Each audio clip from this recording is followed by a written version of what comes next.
Welcome back to Second Breakfast and our ongoing television discussions, bringing you the best thoughts, theories, and literary analysis this side of the subway platform. Oh, no. Gosh, that was such an exciting moment. Do you remember the first time you saw that? I know where I was sitting. Yes. Yeah, mind blown. I know. It was so I was in college. exciting. On my laptop. I know exactly where I was sitting. It was a huge moment. It was such a big moment. So this is our second House of Cards episode this week. I was very sick and did a full rewatch of the entire show and had a lot to say about it. So this is the second part of that. The thesis here is the House of Cards never fell. Really excited to get into this with you. We're going to work through this whole idea. It's about the implicit promise of the show. It's about that relay race between all of the journalist characters. It's about the show kind of shifting focus and what I'm going to argue kind of abandoning its original premise. Yeah, I'm excited. Well, first, I should go without saying we are going to spoil this show. Obviously, we just as much as possible. The person in front of the subway was Zoe. Anyway, what? So there's that. Also, this is interesting too because I've only seen this show once. I've watched season 1 maybe a couple more times because season 1 is so good. As you should. But I was not part of this rewatch, so this is going to be us working through this idea of Cam's really trying to convince me. I'm going to be responding. It's gonna be a lot of fun. Well, I think we're more on the same page here than we were on the previous House Cards episode. Yeah. Also, by the way, I forgot to say this on the last one. What? A couple years ago, we did an episode. I did a solo episode on the original British House of Cards series. Yes. That was really fun. Go check that out. Yeah, that was a great one for me to listen to. I really enjoyed it because I haven't watched that show at all. But it was fun. I love the original. It is absolutely fascinating. What amazing performances. Does the House of Cards fall apart in that show? Yes. Awesome. Obviously. Wow. Imagine. It's weird that how these... Because it ends. It's weird that these like British counterparts like are complete because we were talking about The Office in the last episode and the British Office, wraps up very nicely in a way that the US Office really struggles to wrap up. Because it is allowed to end. Yeah, wow, so, imagine. This time, rewatching House of Cards, first time in about a decade, I've really rewatched this show because it was so formative for us. It was one of the first prestige dramas that I watched on my own. Yeah. So I have an interesting history and relationship with this show. Me too. And this time, yes, of course, this time I was increasingly interested in Zoe's storyline and the almost...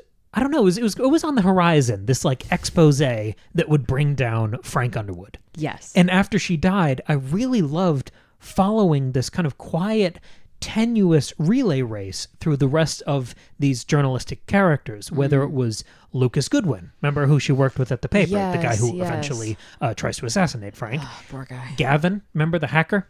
The guy with the guinea pig? Yes, I love Gavin. He's so weird. Rachel is, of course, a part of that. Yes. And Lisa, her girlfriend, she becomes a part of it eventually. Yes. Heather Dunbar, who is originally the special prosecutor who's looking into Frank, but then Lucas meets with her right before he takes a shot at Frank, and that brings her down. That's right. But all of these people are involved, and eventually...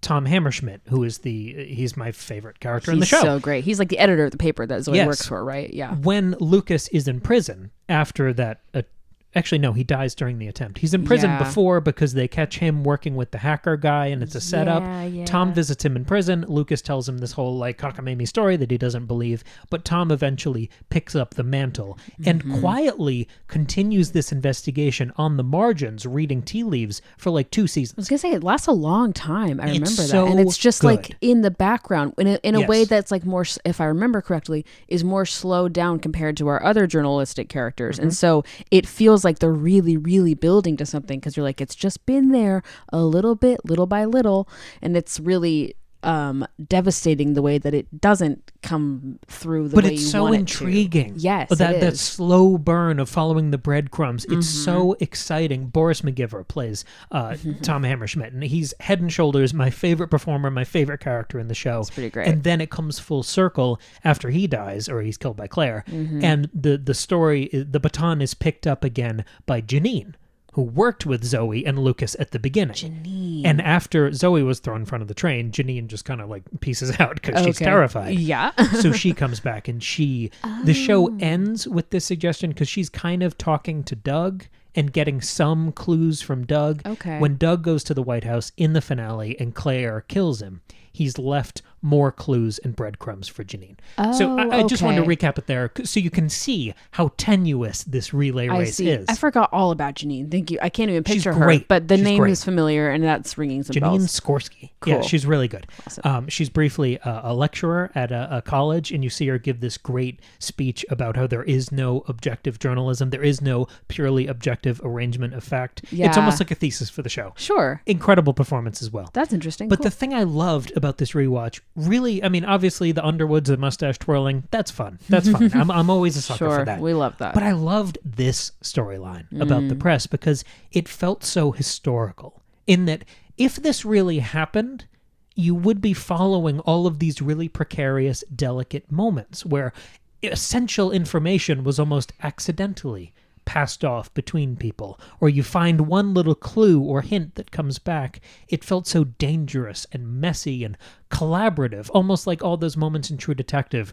where they're staring at the wall and putting the pins in, trying to connect these dots. I mean, it feels very All the President's Men, right? That's where I'm going. Okay. Because it felt like the moral center of this story that is so amoral. I feel like this is what keeps it grounded. For most of the show, this is the sense of justice on the horizon. I see. That maybe this story will eventually, ultimately, be the thing that topples the House of Cards. I see. And the reason I loved this so much consciously on this rewatch is because I am such a Watergate nerd, a Watergate enthusiast, a Watergate junkie. I adore that era. Yes. I've read every book. I've listened to it, watched every... I love that period so much. I find it so exciting. Right. But as the show went on, that comparison between Watergate and this, we'll call it the exposé that's being developed by this press storyline, that comparison became more and more troubling. Because like we talked about last time about this show, the worldview, the attitude of House of Cards would never allow for that. Right. There would be no justice. Like, they wouldn't be exposed, and they wouldn't be like, oh, send the Underwoods to prison, and that's that, you know? The thing that I always appreciate when I rewatch All the President's Men is that they make a point of Woodward and Bernstein being of different political parties. So it's a Republican and a Democrat altruistically working together to bring down a Republican president. Right, because there's like this overall sense of like objective, like justice and like moral truth. Yeah, exactly. Goodness. Like, yes, good versus boundaries. Evil. Yes, right. Exactly. It has nothing to do with political party. It's like this, like a line was crossed regardless of party affiliation. But in the world of House of Cards, never mind our real world, the idea that if this story came out, everyone would believe it, the Underwoods would be imprisoned, and justice and truth and order would be restored. The idea that that House of Cards could ever be a Watergate story is so fundamentally at odds with this modern cynicism at the heart of this show. Because the thesis seems to be, and all human nature in the show, people don't care. Self-interest rules everything. It is a post-moral society. It's a post-truth society. A lot of these bumper stickers you've heard applied to our modern day. Yes. And as we argued last time, House of Cards is very much a reflection of that modern sensibility. Yes. It's impossible that any big moment of truth could land. It would be too partisan. It would be dismissed.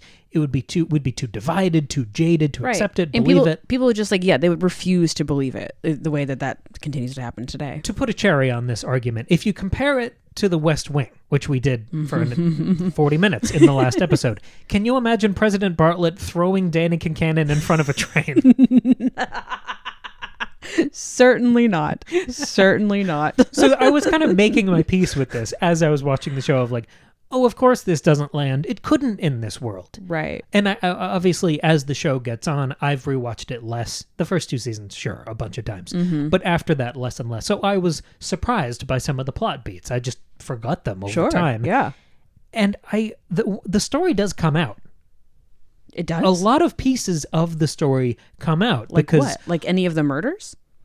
The accusations, yes, because when Lucas tries to kill Frank, he leaves this manifesto naming everyone and everything he's been able to cobble together. And because he's a guy who just took a shot at the president, it's largely dismissed as I mean, even when Tom tries to take a look at it, he can't connect any of the dots, so he dismisses it. Right. But by the general public, it's treated as conspiracy theory, as the ravings of a madman. It's almost, it's looked at as part of a manifesto, more than it is, like we were talking about before, some sort of expose. Yeah. Oh, it's a guy who went crazy and he tried to shoot the president. Like, why would you believe anything he wrote? Yeah. Right. Yeah. And I think that's an interesting way to almost tie a knot on that storyline. But it does kind of scuttle the original Watergate premise and that promise that there will be some like kill shot that will take down this corrupt administration, that there will be some expose that will matter. So I feel like the arc of the show changed around that point. This is season 4 when that happens. The question started to change of what will bring down the House of Cards, because we're all picturing the cards and the thing fucking falls down. The whole point is that it can't remain. Yeah. And then the question started to become, okay, are they just going to get away with it? Is the point of the story that the House of Cards never falls? Is it that kind of story where the bad guys win and that's some larger commentary on the world and narrativity and blah, blah, blah, blah. Sure. But the Underwoods, like when all of this comes out, more of these stories try to piece this together and make sense of what Lucas wrote in this kind of scribbling. The Underwoods almost go to war at the end of that season to distract the public from these news stories. Yes, from Tom Hammerschmidt's news stories. They try to go to war, and eventually, of course, Frank and Claire turn on each other. And I think that's interesting. Maybe that's a way to tie a knot around the storyline. But the whole time I'm watching this show play out, I can't stop thinking about the title of the show and what felt like the handshake agreement between me and David Fincher when the show started, which was the promise of the fall, that this House of Cards would fall apart. Right. Because if you zoom out, look at the roller coaster. Roller coaster goes to the top, and then it gets all spinny and loopy on the way down, and that is the fun part. If you look at something like the Ocean's 11 trilogy, any of those movies, the fun is the lead up to the heist, and then the heist going all wrong, and them scrabbling. Well, because we talked last episode in this discussion about how, well, it gets kind of boring when Frank becomes president, because what are you working towards? And I think the answer should be, once he reaches the top, once he becomes president, that's when it all starts to fall apart, and that's the other half. That's what's interesting to watch, is watching it fall apart. And you were telling me on this rewatch that you were noticing there were moments. It's interesting because right now I'm rewatching Breaking Bad, another really important show for us and our development as enjoyers of TV and film. But there are moments in Breaking Bad later on when Walt is, I guess some mild spoilers for Breaking Bad, but where have you been? He thinks that his lies are working, but Skylar does not believe him, and he does not realize that it's not working. Like, I think especially of the gasoline thing, and he's like, oh, the gas pump, it got my groin, it got all over everything, and she's like, yeah, okay, and he doesn't realize that his lies aren't working. And you've said that there are similar moments here where that's happening with Frank. Well, yeah, I mean, and I'm going to get there eventually, but I'm always glad that you get to these things early because it lays the groundwork. That moment of trying the usual tricks and them not working, and the lead not realizing that the tricks have stopped working. For me, that always goes straight back to Richard III. That is the watershed moment where the schemer, breaking the fourth wall and talking to the audience, tries his usual games. They don't work, and he doesn't realize it. And that is the tripwire where you outpace the protagonist, and the show head first falls into the territory of tragedy. Right. And that's the promise of all of these dramas, is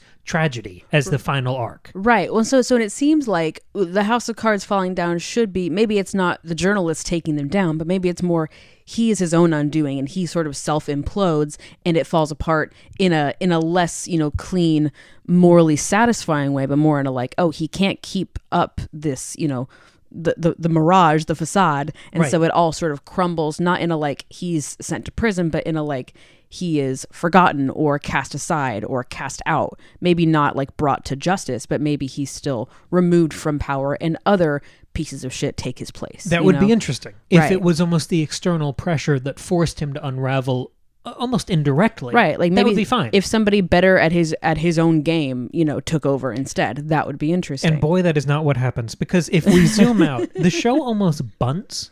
And if you really zoom out and look at like the narrative structure of it, it kind of bunts and reboots. And I, like we talked about last time, I think this is because the show was not allowed to end. Because if you look at the Ocean's 11, the comparison I just made, I mean, you've all seen the chart of how stories work with rising action and falling action. Frank becomes vice president at the end of season 1. End of season 2, Frank becomes president. The third season should have been it all falls to shit. Yes, he shouldn't have stayed president for 4 more seasons. And he should have died. All of these shows, every drama ever should end with the lead character dying. That's what makes sense. That's why Breaking Bad feels so complete. Right. But what happens next if you zoom out in the show? Claire becomes VP, and then Claire becomes president. So there's they this just keep doing it, there's this widening aperture where you think the House of Cards is Frank's administration, where I mean Frank's arc, where he will get to the top and then go all the way down. And that's not what happens, because yes, Frank dies, sort of, but he's never really exposed, not in any way that satisfyingly completes the title. Right. That never satisfies the premise of the show. Right. But Claire kind of speed runs the same arc, becomes VP, and then becomes president. Yeah. And I think the longer she is president, because it's, I don't know, 2.5 seasons, maybe I'm wrong on that. It's around 2 seasons. That feels like a long time for her to be president. She becomes part of the house that has to fall. Yes. You know? If they're both presidents for long enough, we put them in the same bucket. Right. So if they're both presidents, maybe we have to recalibrate what we're talking about here. Maybe we change the focus of the title, and to add a word here, maybe it's the White House of Cards that will fall. And maybe it's more about that zoomed out perspective of corrupt administrations, about the entire Underwood era instead of just the original Frank Underwood presidency. But that doesn't happen either, because the show ends with a tease of Doug has left more breadcrumbs for Janine to follow, and, you know, maybe that'll work. Yeah, but right. Based on the central attitude of the show, are we supposed to have any faith that journalism will prevail, that truth will out, and that the Underwoods will finally see justice? Right, certainly not. That the show has not set you up to think that way. Yeah, so what's the point of that? I forgot that part of the ending. Me too. I mean, you were telling me everything that happens, and I was like, I don't remember any of this. I just blocked it all out. Of course. And I figured they either killed Janine, finally killed the story, or there was some like fail-safe, because there's this thing at the end of the show where Doug has the audio diary of Frank, which is basically a collection of all of his asides. Oh, yes. I figured maybe he had rigged that to like upload to YouTube in the event of his death. But no, it's just more breadcrumbs for Janine. Right. So, but again, we're not led to think that there's a single way that Janine could actually get this story out. Or that it would be believed. Right. Or that Claire wouldn't just kill her, because Claire's like fucking Michael Corleone. Yeah, she's killing everybody. I mean, she kills 3 people in one episode in the last season. It's a hit squad. It's a montage. It's weird. So maybe it's this recalibration of, instead of House of Cards, it's like the White House of Cards. So maybe the point of the show is a general statement that, hey, it's rickety and dangerous at the top.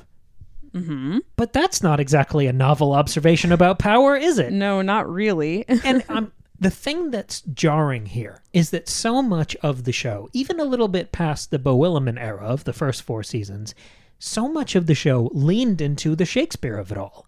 And I really think that was the promise. That was the thing I showed up for every year. That was the strongest part of the show, I think. It was the asides. Yes, It was the Matador wave of, hey, you like Richard III? Look, it's that with, Oscar-winning actors. Yeah, right. Really exciting. But the tragedy of Richard III and the implicit promise of that is that we get to see it all fall apart. Yeah. That's the fun, is when everything falls to shit.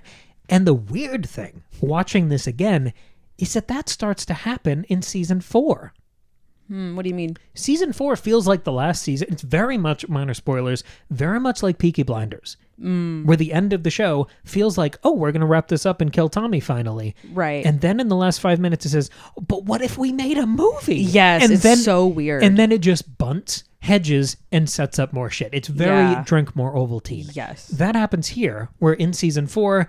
Lucas has picked up the mantle, and he's the one carrying this torch forward, and then he takes a pop at the president, and Frank is shot, and you see the ghosts of Zoe Barnes and Peter Russo. They come back as these ghosts, taunting and terrorizing Frank. Cool. The election is in peril. It really, really looks like he's going to lose, and that will be the House of Cards finally falling. Him being this accidental president. He was never elected. He just took over for a VP and then took over for a president who resigned. Right. So he would be just this footnote in history, totally dismissed, blown into the wind. And then the creator leaves. Frank is sidelined. Then everything starts over again with Claire. Yes. And the central arc and message of the show is more or less fully abandoned. And the show becomes, by the end, completely narratively unsatisfying. So disappointing. And what's interesting is, like, I'm not mad that they gave Claire so much to do. I really like Claire as a character, and her and Frank's relationship is really interesting. And I think what they could have done is have her desire for power, the tension between those two, the sort of falling out between those two, be part of what brings Frank down. But instead, like you're suggesting, it was just like, let's do it all again, but with Claire instead of Frank. And it was sort of like a rerun or a redo. Strange. And even if you want to elevate Claire to Frank's level, the show ends with Doug goes to the White House to try to kill Claire. And he has got this letter opener that Frank gave him, and it's in this package he gives her, and then he holds that to her neck, and then she turns it around and stabs him. And then it just ends with Claire winning. So if you say you wanted to swap them out and make Claire the, titular character, and it would be her House of Cards that we're going to watch fall apart. Right.